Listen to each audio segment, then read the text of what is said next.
Walgaon railway station हे बडनेरा ते Narkhed railway लोहमार्गावरील महत्त्वाचं स्टेशन आहे।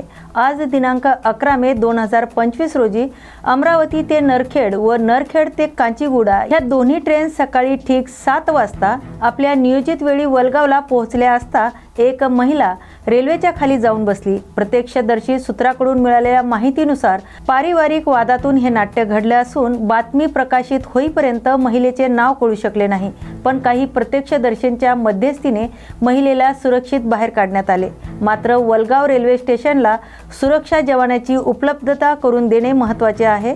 या ठिकाणी ही लक्षवेधी मागणी प्रत्यक्षदर्शींनी केली आहे। या बातमीचा आढावा घेतलाय आमचे प्रतिनिधी नितीन पाटील मुळे यांनी।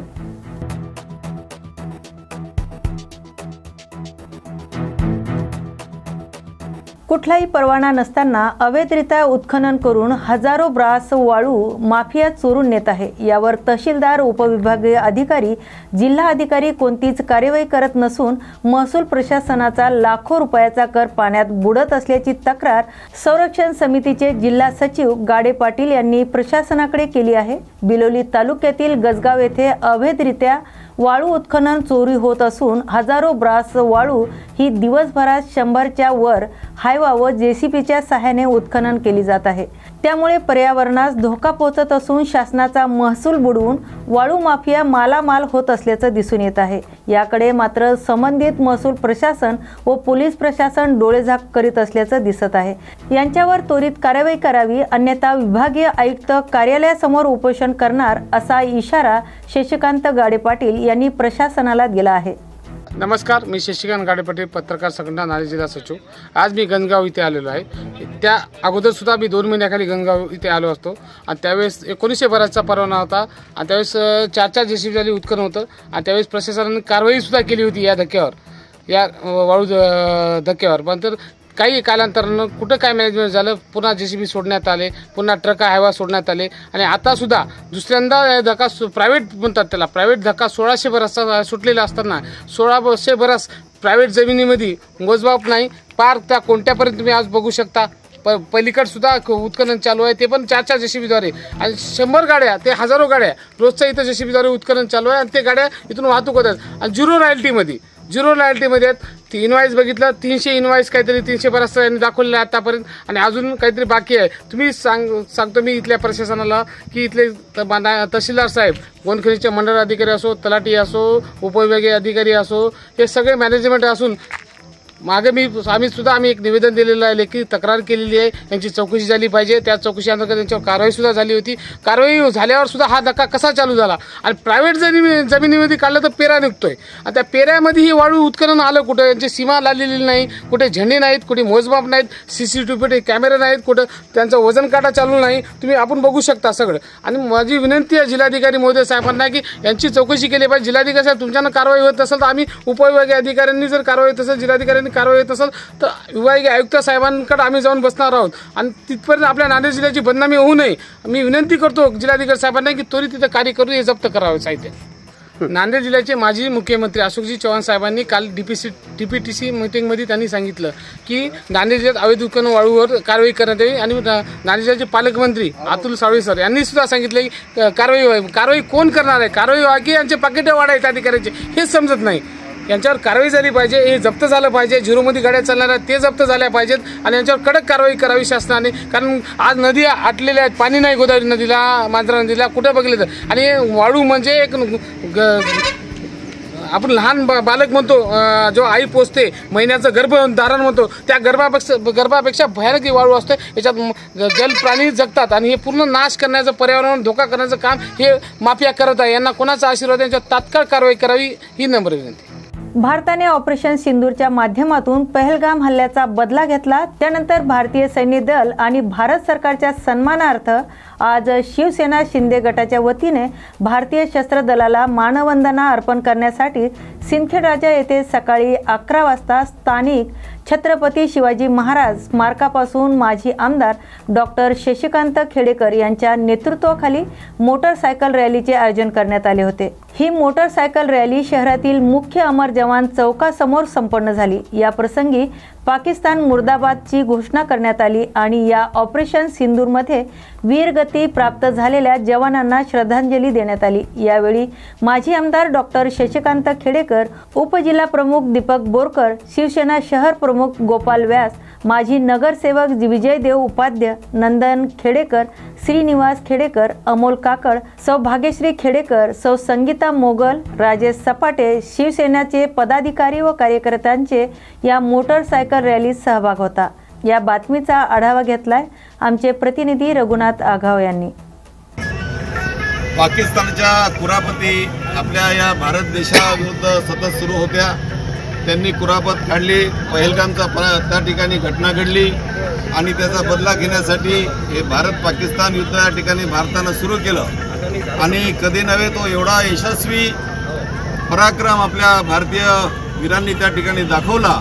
पाकिस्तानाच्या त्या ठिकाणी नाकीनऊ आणले आणि अनेक भाग पाकिस्तानचा त्या ठिकाणी अनेक स्थळं त्यांची त्या ठिकाणी उद्ध्वस्त करण्यात आली आणि असं हे भारतीय वीर जवानांनी जो आपला पराक्रम त्या ठिकाणी दाखवला त्या पराक्रमाला सलाम म्हणून आणि या वीर शिवसैनिकांना एक प्रोत्साहन देण्यासाठी या महाराष्ट्रामध्ये ठिकठिकाणी तिरंगा रॅलीचं आयोजन माननीय आमदार एकनाथ शिंदे साहेब यांच्या वतीनं करण्यात आलं।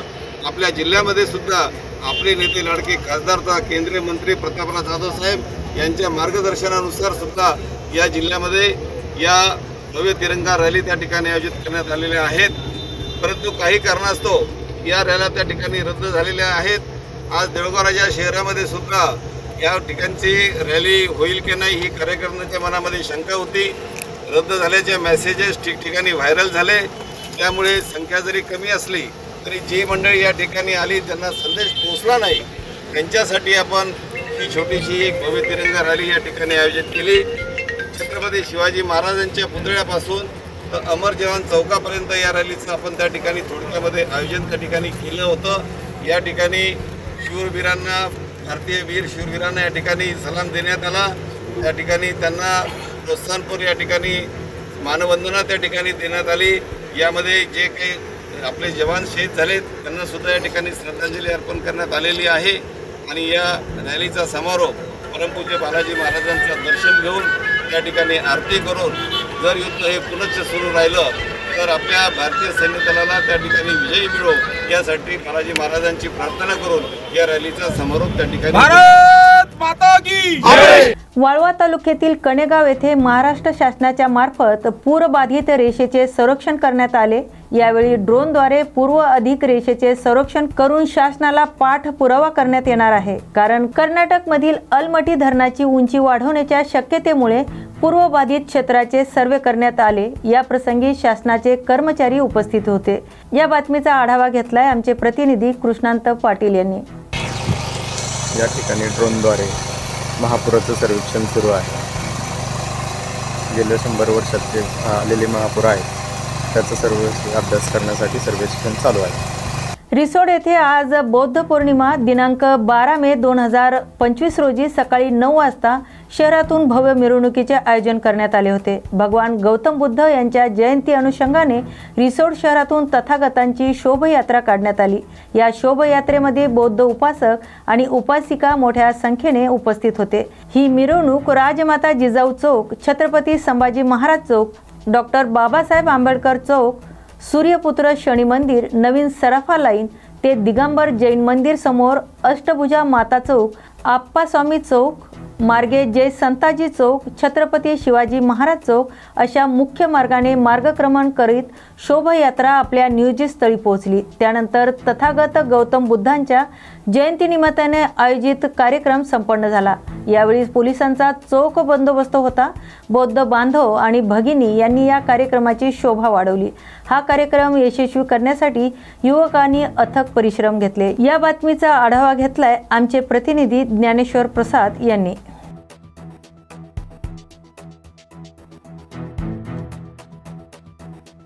चाकूर येथे भर दिवसा फुले घेऊन हारांचा व्यवसाय करण्यासाठी दुकानांमध्ये बसलेल्या मामासह तिघांवर भाच्याने प्राणघातक हल्ला केल्याची घटना चाकूर येथे घडली आहे। कुटुंबाच्या उदरनिर्वाहासाठी फुले आणून हारांचा व्यवसाय करणारे तुकाराम ज्ञानोबा फुलारी वय वर्ष 42 हे स्वतःच्या दुकानात बसले असता त्यांचाच भाचा दुकान मालक तुकाराम ज्ञानोबा फुलारी यांचा मुलगा रोहन तुकाराम फुलारी वय वर्ष 18 व त्यांचे मेहुणे आनंद वैजनाथ फुलारी वय वर्ष 36 या तिघांवर धारदार शस्त्रांनी प्राणघातक हल्ला केल्याची घटना चाकूर येथे घडली आहे। तिन्ही जखमींना ग्रामीण रुग्णालय चाकूर येथे प्राथमिक उपचार करून पुढील उपचारासाठी लातूर येथील शासकीय रुग्णालय येथे पाठवण्यात आले। अचानक चाकू आपल्या अण्णाभाऊसाठी पुतळ्यापासून चाकू घेऊन आलं हातामध्ये की डायरेक्ट मारायला लागला। कोण होतं? बादशाह आहे सकाळी। हां कुठं लागले तुम्हाला? कुठलं इथं बोट कुठलं त्यालाही लागलं। तुलाही लागले का भैया? तुला कसं काय म्हणजे मध्ये इथं बस। मग शेवटी काय आता चाकूर पोलीस स्टेशनला त्याला अटक केली तर तिथलं करून दिली लातूरला। आधी काही धमकी वगैरे काही? काल दिल तर धमकी तुम्हाला 8 दिवसात मारून टाकतो मोबाईलवर आहे सगळं व्हिडिओ। सगळं हां बादशाह काय सगळं खाईल म्हणून आणून दिलं तर तसं केलं। बरोबर कारण काहीच नाही कारण काहीच नाही म्हणजे अंतर्गत काही वाद काही असं काही? बादशाह आहे म्हणून करून खाण्यासाठी इथं देणं। कुठला आहे बादशाह? लातूरात देणं केलं म्हणून चाकू दिला मी। बादशाह कुठला आहे? लातूरचा काय भावाला मारले। बरोबर चालतंय। धंदा टाकून चाकूरला चापलीला दिला खायरून खायला मलाच मारले। बीबी लोणार तालुक्यातील चोरपांगरा गोवर्धन नगर येथे एक हृदयद्रावक घटना घडली। शेतात काम करीत असलेल्या एका शेतकरी महिलेच्या अंगावर वीज कोसळून तिचा जागीच मृत्यू झाला। ही घटना 12 मे रोजी दुपारी 3च्या सुमारास घडली। मृत महिलेचे नाव रंजना संदीप चव्हाण वय 35 वर्ष असे आहे। ते आपल्या पती आणि 2 मुलांसह शेतात शेती काम करत असताना अचानक वादळी वाऱ्यासह पावसाला सुरुवात झाली। काही क्षणातच विजेच्या कडकडाटात रंजनाबाईवर वीज कोसळली आणि त्या जागीच कोसळल्या। दुर्दैवाने संपूर्ण घटना त्यांच्या 2 चिमुकल्या मुलांनी डोळ्या देखत पाहिली। या दुर्घटनेनंतर गावात हळहळ व्यक्त होत आहे। सुदैवाची बाब म्हणजे पती व मुलं यांना काहीही इजा झाली नाही। गावकऱ्यांनी तातडीने घटनास्थळी धाव घेऊन रंजनाबाईंना ग्रामीण रुग्णालयात दाखल केले, मात्र डॉक्टरांनी त्यांना मृत घोषित केले। या प्रकरणी पुढील तपास बीबी पोलीस स्टेशन मार्फत सुरू आहे।